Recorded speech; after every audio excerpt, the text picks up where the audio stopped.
Familiares maranhenses dos mortos em desabamento de São Paulo aguardam a chegada dos corpos. Empresa responsável pela obra afirma que só vai enviar os corpos em ônibus.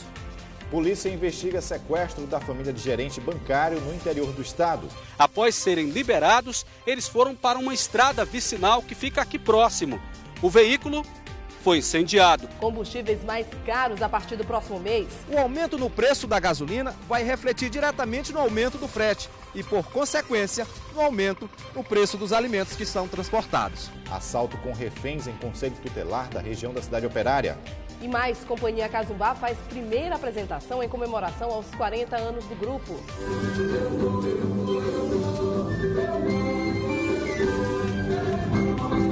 Tudo isso e muito mais.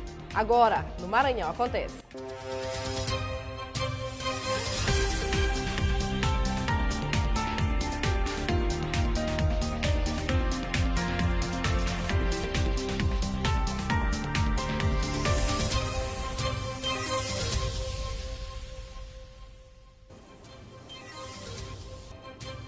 Olá, boa noite para você. Boa noite para você de casa. E hoje vamos começar o Maranhão Acontece com as últimas informações sobre o desabamento que matou 6 maranhenses em obra irregular em São Paulo. Uma 7ª vítima também seria do Maranhão. A 8ª vítima é de Tocantins. 24 pessoas foram vítimas do acidente. Cerca de 40 operários trabalhavam na obra, que já havia sido embargada e eram daqui do estado. A preocupação das vítimas agora, das famílias agora, é com o transporte dos corpos. A empresa responsável pela obra afirma que o transporte será feito através de carros, o que deve demorar próximo de 36 horas. Felipe Pereira dos Santos morreu soterrado. Ele ainda conseguiu ser resgatado com vida, mas 1 hora depois não resistiu aos ferimentos. Ele não estava mais falando porque ele levou uma forte pancada na cabeça, quebrou a cabeça. Né? Mas ele foi resgatado com vida, mas não resistiu. Dos 5 parentes da família que trabalhavam na obra, 3 estavam no local na hora do desabamento. Além de Felipe, que morreu no desastre, estavam Rubens Feitosa, o pai dele, e o irmão Gleidson dos Santos Feitosa, que foram resgatados e estão fora de perigo. A sensação de ver o filho assim, numa situação dessa, tão distante do senhor aqui, e ver ele ser resgatado com vida lá. Para não sei nem tinha que falar, porque eu não sei se eu ficava alegre, se eu chorava. Fiquei mesmo, mas para mim foi bom demais. E quando eu vi meu irmão também, melhor ainda. A família agora espera a volta dos familiares e do translado do corpo de Felipe Ferreira dos Santos. 6 dos 8 mortos são maranhenses e ainda existe a possibilidade de uma 7ª vítima também ser maranhense. A naturalidade ainda não foi confirmada. É o José Ribamar do Nascimento, que também foi encontrado morto nos escombros. As famílias das vítimas agora aguardam a chegada dos corpos. A empresa não está se responsabilizando para trazer o corpo porque ela está querendo mandar o corpo de carro. E de carro nós não aceitamos que o corpo venha de carro. O senhor teve contato direto com o pessoal da empresa? Com certeza. O senhor falou com quem lá? Com qual pessoa? Com o Rangel, que é o encarregado geral da empresa. E não falei com o Salvador porque ele estava de reuniões. Tem o Salvador, o Marco Aurélio, todos estavam de reuniões, então eu não tive como falar com ele. A pessoa com a qual o senhor falou disse o quê para o senhor? Disse que mandava o corpo de avião. E agora a moça ligou para mim agora à noite, está dizendo que vai mandar o corpo de carro. E boa parte do Maranhão ficou sem energia elétrica na tarde de hoje. Foram 230 mil unidades consumidoras às escuras. Cidades das regiões norte e leste do estado ficaram sem energia. O problema foi um bloqueio na usina de Boa Esperança da Chesf. Foi cerca de 1 hora de apagão. Ficaram sem energia cidades como Caxias, Timon, Passagem Franca e Colinas. O problema já foi resolvido. E a polícia continua a investigação do caso da família de bancário que foi sequestrada no interior do estado. O crime conhecido como sapatinho sequestra a família para forçar o saque de dinheiro do banco feito pelo gerente. Era por volta das 19 horas da segunda-feira, quando os assaltantes chegaram à residência do gerente desta agência bancária, localizada no centro comercial do município de Estreito. Eles aproveitaram o momento de pouca movimentação para entrar na casa. Além do gerente, identificado como Demeval, a mulher dele e um casal de filhos adolescentes de 12 e de 15 anos foram feitos reféns. Os assaltantes pretendiam forçar o gerente a ir à agência no dia seguinte para fazer o saque do dinheiro. A típica modalidade que se conhece como um sapatinho, né? Onde eles abordam o funcionário do banco e geralmente na própria casa, e aí eles fazem a família refém e liberam o gerente para que, sob o comando deles, faça a retirada do dinheiro da agência e a entrega em troca da liberdade da família. De acordo com o delegado Praxésteles Martins, que conduziu as investigações, pelo menos 5 homens participaram da ação, que só terminou depois que a família do gerente foi liberada. E isso por volta das 5 da tarde de terça-feira. A família do gerente passou a noite inteira no interior deste veículo. Foram aproximadamente 20 horas em poder dos sequestradores. Após serem liberados, eles foram para uma estrada vicinal que fica aqui próximo. O veículo foi incendiado.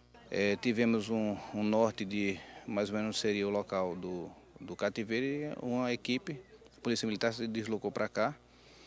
E foi no momento em que eu acho que eles sentiram que a empreitada já havia sido frustrada e decidiram abandonar a família, incendiar o veículo que eles usavam e fugiram em outro carro. A colisão entre caminhonete e moto deixa 2 pessoas mortas na BR-135. O acidente ocorreu no início da tarde de hoje. O delegado afirma que o condutor da moto apresentava sinais de embriaguez. A colisão frontal entre uma caminhonete e uma moto resultou na morte de José Albino Reis dos Santos, de 25 anos, natural de Cururupu, e de um outro homem não identificado apenas como Paulo. A Polícia Rodoviária Federal foi encaminhada para verificar a situação em que aconteceu o acidente. 2 homens armados invadiram o Conselho Tutelar da região da Cidade Operária e Cidade Olímpica e mantiveram funcionários reféns. O conselheiro Darlan Ferreira, juntamente com outros funcionários do órgão, ficaram presos em uma sala. O assalto ocorreu por volta das 2 da tarde. Os assaltantes levaram celulares, pertences dos conselheiros e além de uma arma do vigilante. Em seguida, a dupla assaltou também um lava-jato e uma empresa distribuidora de material de escritório, de onde foi levada uma moto. Policiais conseguiram recuperar a moto e passaram a tarde em busca dos criminosos em uma área de matagal na Maiobinha. Veja no próximo bloco, Justiça do Estado determina a reintegração dos servidores nomeados e empossados pelo edital do concurso de governador Nunes Freire. E ainda médicos maranhenses debatem em audiência a chegada de profissionais estrangeiros para atuar no Maranhão. Os detalhes daqui a pouco.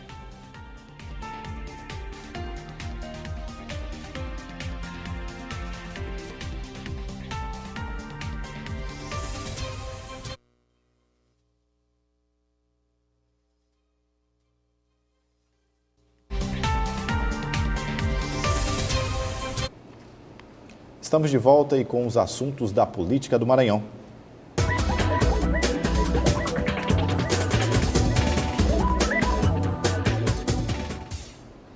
Por determinação da Justiça, foi anulada a exoneração dos servidores municipais concursados em governador Nunes Freire. Candidatos classificados como excedentes no concurso de 2010 foram afastados pelo prefeito Marcel Everto Dantas em fevereiro deste ano. Já a juíza da comarca determinou o retorno dos concursados sob multa diária de R$5 mil.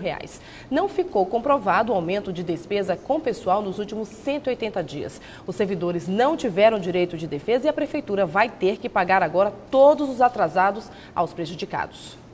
Na Câmara Municipal de São Luís, o clima não anda muito bom. Por determinação da presidência, as sessões públicas estão suspensas. Só entra quem tem autorização. E hoje, mais uma vez, vereadores aguardaram a presença da Secretaria de Trânsito e Transportes, a Fabíola Aguiar, para discutir mobilidade urbana. Os movimentos sociais ficaram de fora e das discussões. Portões fechados, no plenário, guardas municipais. Foi assim que começou o dia de trabalho na Câmara Municipal. O portão aqui da Câmara Municipal ficou assim, fechado. Entrar por aqui só com autorização. Na sessão desta quarta-feira estava na pauta um painel para discutir o transporte público da capital. Era esperado que os manifestantes do movimento de ocupação viessem e eles compareceram. Também era esperada a secretária da SMTT, Fabíola Aguiar, mas ela não veio. E por sinal, esta foi a segunda vez que ela não atendeu a um convite da Câmara. É ruim, é um poder independente, a Câmara, e tem que ser respeitado. Vamos ver a justificativa que vai estar no expediente ali da mesa, se é questão de saúde, se é outra questão, porque no caso vai ser, eu opino pela convocação da secretária. O líder do governo justificou a ausência da secretária. Não há falta de interesse por parte do Executivo, muito pelo contrário, em fazer dessa discussão, até porque, como eu dizia há pouco, essa é uma discussão que já acontece dentro da própria secretaria, dentro dos bairros, onde tem se buscado conhecer de perto as dificuldades e também as soluções para enfrentar a questão de mobilidade, que é uma questão nacional. Assim, no lugar do painel, a Câmara realizou a solenidade de entrega de título de cidadão ludovicense a Vladimir Teobaldo Albuquerque e Caroline Regadas Lobato. Enquanto isso, do lado de fora, manifestantes lamentavam os portões fechados, impedindo a entrada na Câmara e negaram a autoria de um panfleto em tom ameaçador ao presidente do parlamento, Isaías Pereirinha. O que aconteceu muito claramente foi que ele, vinculado aos agrupamentos que estão em torno da Câmara, criaram um texto apócrifo para gerar uma situação de cancelamento do debate público que estava agendado já, inclusive com a comissão instituída, 6 membros do movimento, 6 membros da Câmara de Vereadores. Então, ele criou essa situação pública para tentar justificar o fechamento completo da Câmara de Vereadores por meses. Apesar da negativa dos manifestantes, o vereador Nato declarou que nem todas as pessoas que tentavam entrar na Câmara queriam o diálogo e tinham sim outros interesses. Infelizmente, tem pessoas infiltradas lá que querem realmente fazer baderna. Não são pessoas que estão querendo discutir transporte. São pessoas que já tiveram a oportunidade de estar aqui dentro da Câmara para discutir os problemas da cidade. Na verdade, eles são pessoas que só criticam. Médicos do Maranhão decidiram em assembleia da categoria não validar os trabalhos de profissionais estrangeiros que devem atuar em áreas da zona rural do estado. O Conselho Regional do Maranhão considera ilegal a inscrição. Mesmo após as diversas mobilizações nacionais contra o programa Mais Médicos, o governo manteve a decisão de contratar profissionais estrangeiros para atuarem em hospitais de áreas rurais do país. Os médicos já estão no Brasil e na próxima semana serão distribuídos para os seus postos de trabalho. Cerca de 40 médicos serão destinados para o Maranhão.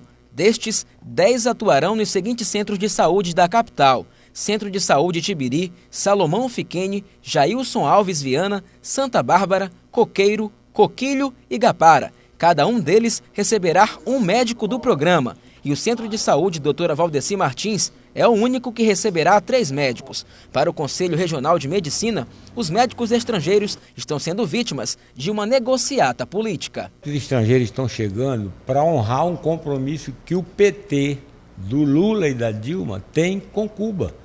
Eles mandaram, enquanto PT, enquanto Movimento Sem Terra, isso a sociedade tem que saber, mandaram vários alunos saídos do colegial para fazer medicina gratuitamente em Cuba. E ele não tem como trazer esse pessoal de volta. Os médicos do programa chegarão a São Luís na próxima segunda-feira. O Conselho Regional de Medicina não pretende realizar nenhum protesto para recepcioná-los, mas afirma que irá recorrer à Justiça para não ter que registrar os médicos estrangeiros. Isso está sendo feito em vários estados do Brasil. Não nos obrigue, portanto, a registrar esses médicos sem que seja realizado o revalida. Nós estamos trabalhando nesse sentido, esperando que a Justiça determine os rumos que nós vamos tomar. E o que deveria ser fácil para clientes Unimed e multiclínicas, a portabilidade não tem sido tranquila. A migração para outros planos exige bastante atenção do usuário. Muitas pessoas reclamam da falta de opção de planos de saúde. Os clientes não encontram um plano com valor e condições equivalentes e, em vários casos, o valor pago chega a dobrar e até triplicar, o que impossibilita a mudança de operadora.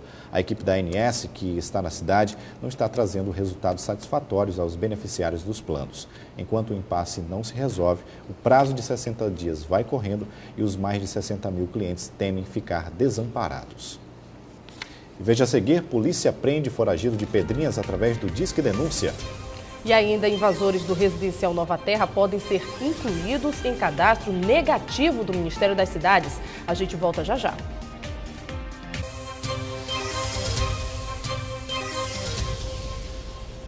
Através do Disque Denúncia, a polícia prendeu na manhã de hoje um foragido no complexo penitenciário de Pedrinhas, condenado por tráfico de drogas. Valterir Santos Ferreira foi preso nesta quarta-feira ao ser reconhecido por policiais militares no bairro Anjo da Guarda. Ele estava foragido desde outubro do ano passado, depois de ser beneficiado com a saída temporária do Dia das Crianças e não voltou ao presídio após o fim do prazo do benefício. Inclusive, ele já era conhecido do pessoal da Polícia Militar, do Serviço de Inteligência, porque ele tinha sido preso dentro de um laboratório de manipulação de droga.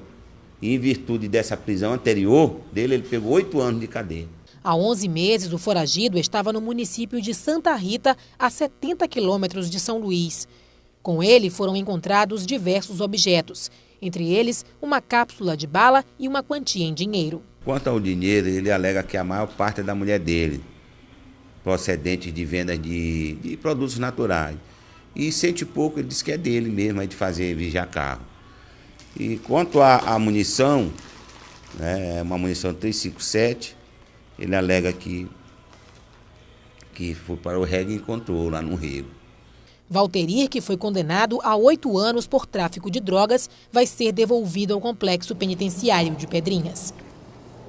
Invasores do residencial Nova Terra podem ser incluídos em cadastro negativo. De acordo com o delegado Alexandre Lucena, a medida visa incentivar os ocupantes que ainda permanecem nos imóveis a deixar o local de forma pacífica, uma vez que incluídos os envolvidos ficam proibidos de participar de qualquer outro programa habitacional.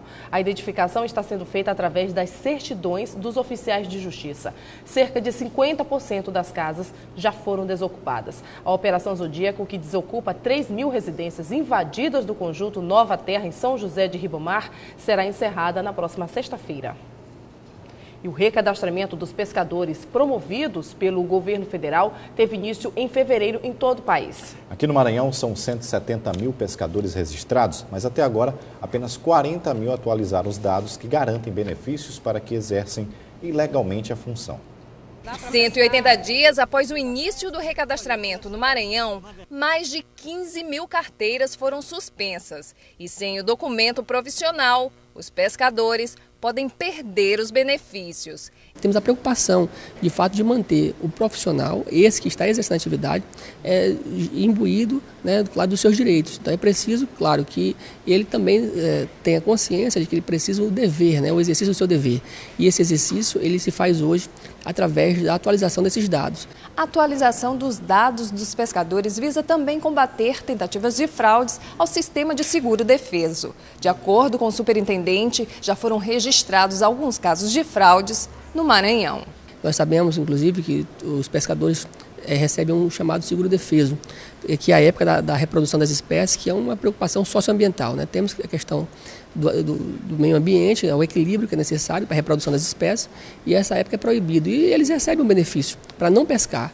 Então é claro que esses que recebem benefício são aqueles que exercem profissionalmente a atividade. O seguro-defeso é uma espécie de seguro-desemprego que é pago aos pescadores quando a pesca está proibida. No final de julho, cerca de 200 pescadores realizaram uma marcha na capital para reivindicar o pagamento do benefício. Raimundo de Jesus é pescador há mais de 40 anos. Ele informou que nunca recebeu o seguro-defeso porque estava associado apenas ao Sindicato Artesanal dos Pescadores, mas considera importante o cadastro. É importante até porque é isso que afirma o nosso direito como pescador. Hospitais universitários receberão 95 milhões para reformas e ampliações das unidades. O anúncio foi feito esta semana pelo Ministério da Educação.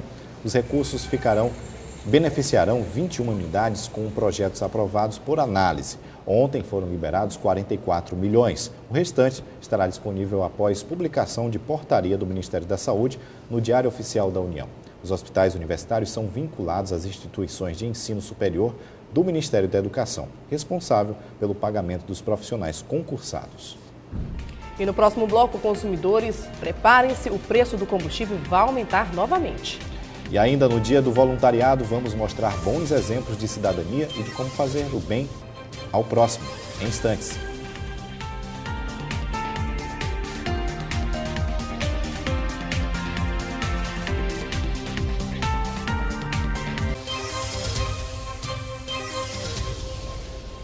Maranhão Acontece já está de volta e já são quase 600% de aumento no número de mortes de presos dentro de presídios, isso comparado com o mesmo período do ano passado. Já são 27 homicídios só nos primeiros 8 meses deste ano.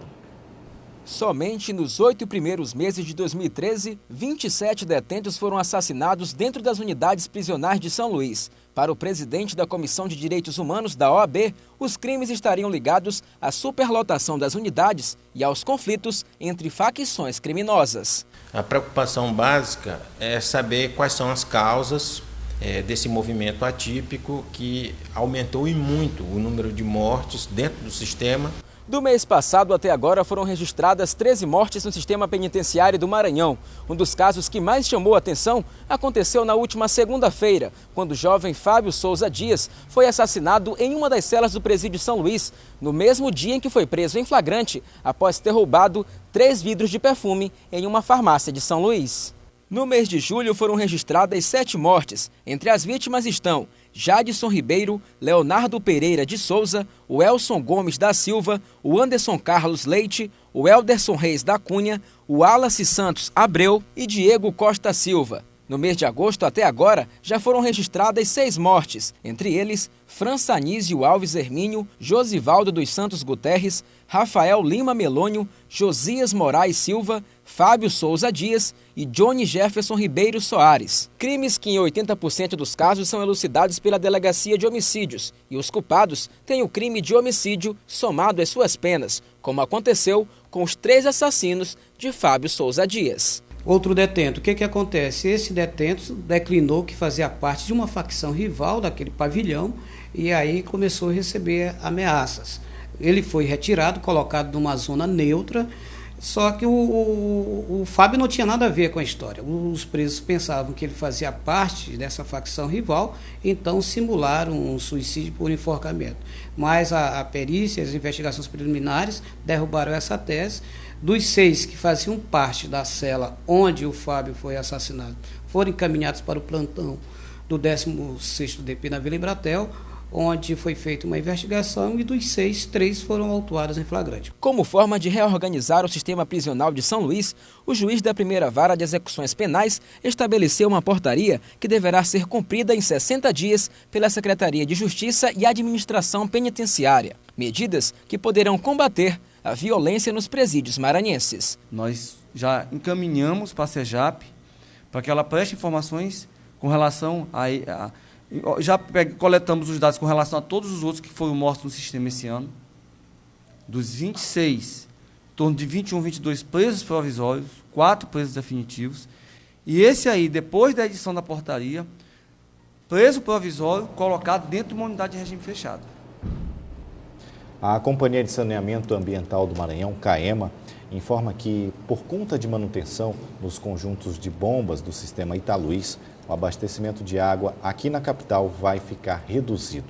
O prazo para a normalização de abastecimento é de 7 dias. O sistema produtor Italuís é responsável por abastecer 60% da capital e agora recebeu recursos federais para melhorias no ano passado.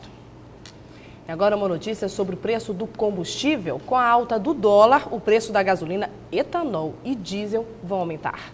Com o aumento do combustível, tudo deverá ter um preço mais alto. É o efeito cascata, prejuízo para o consumidor. O aumento dos combustíveis causa o famoso efeito cascata e tem reflexos em muitos setores da economia. A maior parte desses alimentos aqui vem de outro estado porque o Maranhão produz pouco.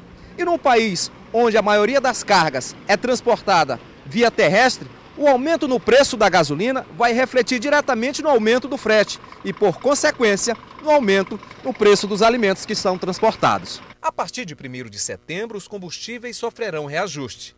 A gasolina terá um aumento de cerca de 8 centavos, o álcool 7 centavos e o diesel 1 centavo.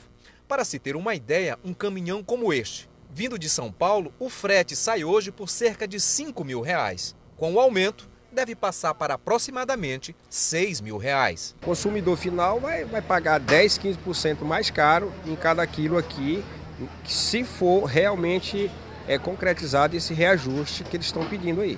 A explicação do aumento está na elevação do dólar e na descapitalização da Petrobras, como lembra este economista e professor da Universidade Federal do Maranhão. Isso vem se agravando, isso vem sendo adiado, esses aumentos de preço interno, para não afetar a inflação, mas atualmente, com a escalada do dólar, Ou seja, além de comprar mais caro lá fora, a Petrobras agora tem que pagar ainda mais porque o dólar se tornou mais caro.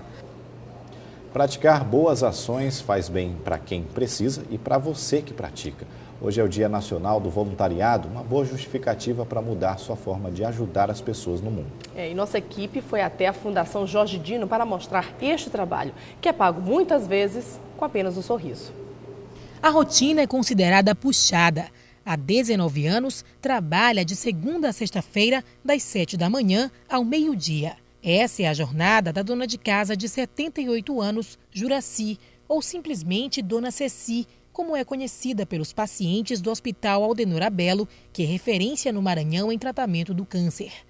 Aqui, ela trabalha voluntariamente e coordena as atividades da Casa de Senhoras. Porque é uma coisa que a gente faz porque gosta, a gente sente felicidade nisso. Nem mesmo o problema da artrose, adquirida ao longo dos anos, impediu que ela continuasse o trabalho voluntário. Eu espero que vá ainda bem para frente, bem muitos anos, porque é uma coisa que preenche o meu tempo, eu gosto de fazer. Segundo um levantamento da Organização das Nações Unidas, após o Ano Internacional do Voluntariado em 2001, o número de voluntários no país passou de 22 milhões para 42 milhões de pessoas. Mas o que será que tem motivado essas pessoas? Você dedicar o teu tempo para essas crianças, para esse trabalho, não tem valor que pague. Como o próprio nome já diz, voluntariado. É algo que a gente faz com amor. Eu faço com amor, faço com dedicação e eu me sinto bem em poder levar sorrisos para essa criança. A estudante de enfermagem é voluntária há 1 ano. Assim como ela, outras 38 pessoas trabalham no acompanhamento solidário de crianças e adultos que estão em tratamento do câncer. Esse é um trabalho realmente extremamente voluntário, eles não recebem nada financeiramente por isso, mas recebem amor e carinho dos nossos pacientes. Em São Luís, a programação em comemoração ao Dia Nacional do Voluntariado vai ser marcada por um projeto que deve mobilizar um grande número de voluntários no próximo dia 31, em sua 15ª edição no estado. Iniciando com uma carreata às 8 horas da manhã, ali em frente à igrejinha do Coafuma. Então todos os voluntários vão estar presentes nessa campanha. E após isso a gente vai estar nos shoppings, na lanchonete do Renascença, fazendo show, mesmo preparado tanto para a população quanto para os voluntários, as crianças, todo mundo. O MEC Dia Feliz já destinou mais de 150 milhões de reais para aproximadamente 100 instituições brasileiras em mais de 21 estados. Este ano, o evento é aguardado com grande expectativa pela direção da Fundação. O nosso projeto para esse ano é a construção da nova casa de apoio, das crianças, que vai atender um pouquinho mais os pacientes vindo do interior do estado. E a Companhia Cazumbá comemora os 40 anos com apresentações especiais para convidados no Teatro Arthur Azevedo. O grupo que destaca as danças típicas do Maranhão fez ontem o primeiro dia de espetáculo. São 40 anos mostrando a riqueza da cultura maranhense.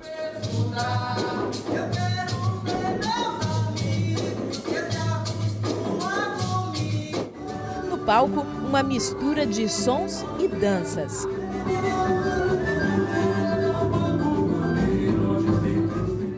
O grupo foi criado em 1973 como Teatro de Universitários do Maranhão.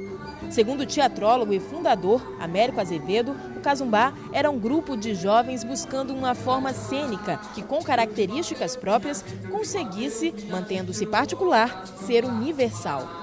De 2008 até 2012, a gente trabalhou até por força de contrato com o nosso patrocinador à época, diretamente com as universidades de Sul, Sudeste, Centro-Oeste, por ali, onde se mostrava o espetáculo e depois debatia essa forma de fazer espetáculo, se isso é bom para o folclore, se é ruim, se é sacanagem que se faz com o folclore, enfim, o que é que se faz.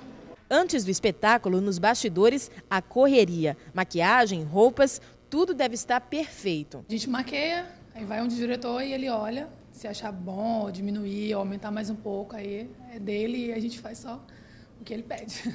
Edneia é a integrante mais antiga do grupo. Ela conta que não há uma apresentação especial específica. Ela dá o mesmo valor a cada uma delas.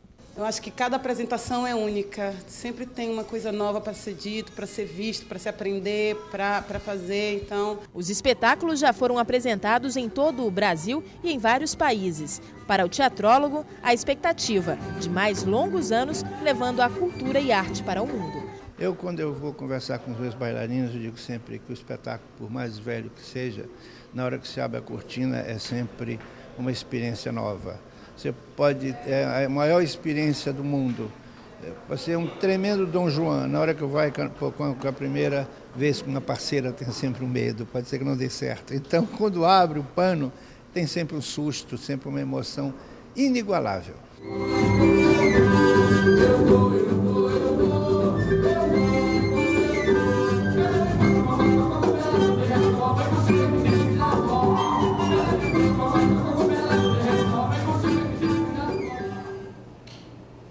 E agora um dado preocupante, mais da metade dos brasileiros está acima do peso, aqueles quilinhos a mais que refletem na barriga e que não são sinal de saúde. Nos quesitos obesidade e excesso de peso avaliados em uma pesquisa no Maranhão, aconteceram aumentos nos 2 casos. O excesso de peso da população de São Luís foi divulgado nesta semana pelo Ministério da Saúde. Segundo a pesquisa, 45,3% dos moradores da capital maranhense estão acima do peso considerado ideal. O aumento do peso ocorre tanto em homens como em mulheres. Em 2006, o percentual de homens obesos era de 9,1% e passou para 14,2%. E com excesso de peso, era de 39,2% e passou para 52,3%.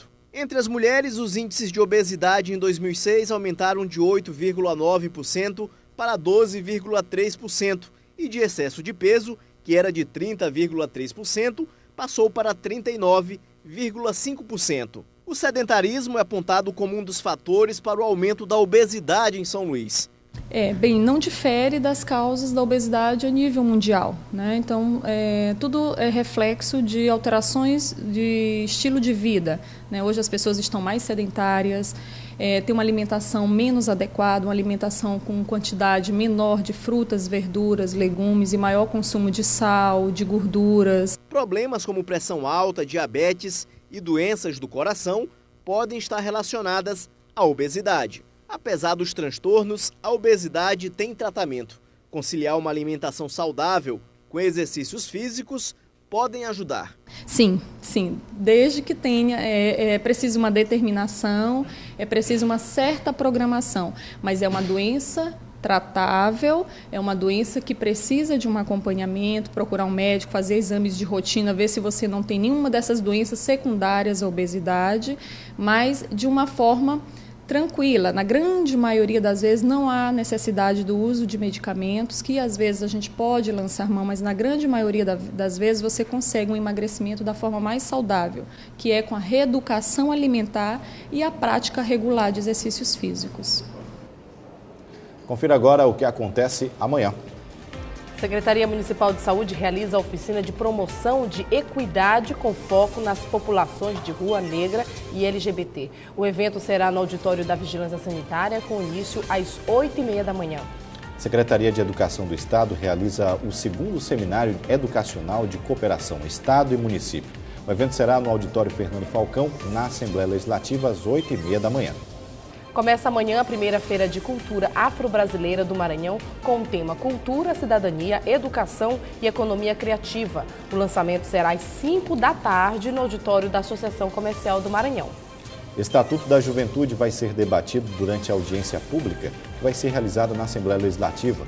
O Estatuto dispõe sobre direitos dos jovens, princípios e diretrizes das políticas públicas de juventude e o Sistema Nacional de Juventude. Nossa edição de hoje fica por aqui. Reveja as matérias em nosso site tvguará.com e a gente se reencontra mais tarde, às 11h30 da noite, no Dia News. Eu desejo a você uma excelente noite de quarta-feira e amanhã tem mais. TV Guará, diferente por natureza.